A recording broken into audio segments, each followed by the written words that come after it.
భారత రాజ్యాంగ ఆధారాలు. ఏ దేశ రాజ్యాంగం నుంచి మనం ఏమి స్వీకరించినాము అంటే గ్రహించబడిన అంశాలు ఏంటి అనేది తెలుసుకుందాము.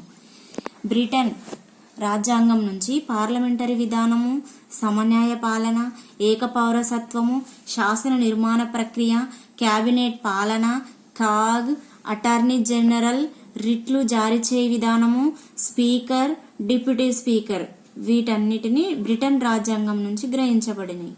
అమెరికా రాజ్యాంగం నుంచి ప్రాథమిక హక్కులు, న్యాయ సమీక్షాధికారము, ఉపరాష్ట్రపతి ఎన్నిక, మహాభియోగ తీర్మానాలు, పిల్. ఐర్లాండ్ రాజ్యాంగం ఆదేశిక సూత్రాలు, రాజ్యసభకు విశిష్ట వ్యక్తులను సభ్యులుగా నామినేట్ చేయడము, రాష్ట్రపతి ఎన్నికలలో ఓటు బదలాయింపు. జర్మనీ రాజ్యాంగం నుంచి అత్యవసర పరిస్థితి సమయంలో తాత్కాలికంగా అనుసరించే పద్ధతులు, ప్రాథమిక హక్కుల రద్దు.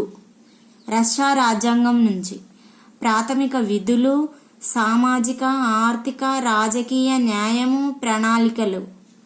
ఆస్ట్రేలియా ఉమ్మడి జాబితా, ఉభయ సభల సంయుక్త సమావేశము, రాష్ట్రాల మధ్య వాణిజ్యము.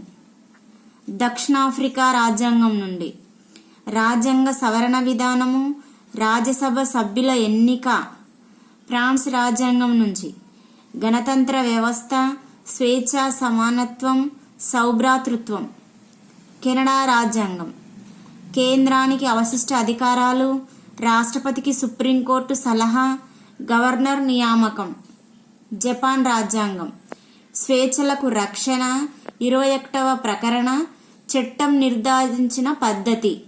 భారత రాజ్యాంగంలో 75% అంశాలు 1935 భారత ప్రభుత్వ చట్టం నుండి గ్రహించారు. 1935 చట్టాన్ని భారత రాజ్యాంగ మాతృక నకలు అని వర్ణిస్తారు. భారత రాజ్యాంగ సభ తేదీలు. మొదటి సమావేశము 1946 డిసెంబర్ 9. రాజ్యాంగ పరిషత్ చైర్మన్ను ఎన్నుకున్నది 1946 డిసెంబర్ 11. జవహర్లాల్ నెహ్రూ ఆశయాలు, లక్ష్యాల తీర్మానం 1946 డిసెంబర్ 13. ఆశయాలు, లక్ష్యాల తీర్మానాన్ని ఆమోదించిన తేదీ 1947 జనవరి 22. జాతీయ పతాకాన్ని ఆమోదించిన తేదీ 1947 జూలై 22.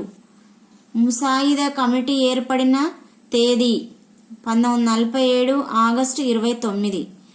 ముసాయిదా రాజ్యాంగాన్ని సభ ఆమోదించిన తేదీ 1949 నవంబర్ 26. రాజ్యాంగ సభ చివరి సమావేశం 1950 జనవరి 24. జనగణమన వందే మాతరములను ఆమోదించిన తేదీ 1950 జనవరి 24.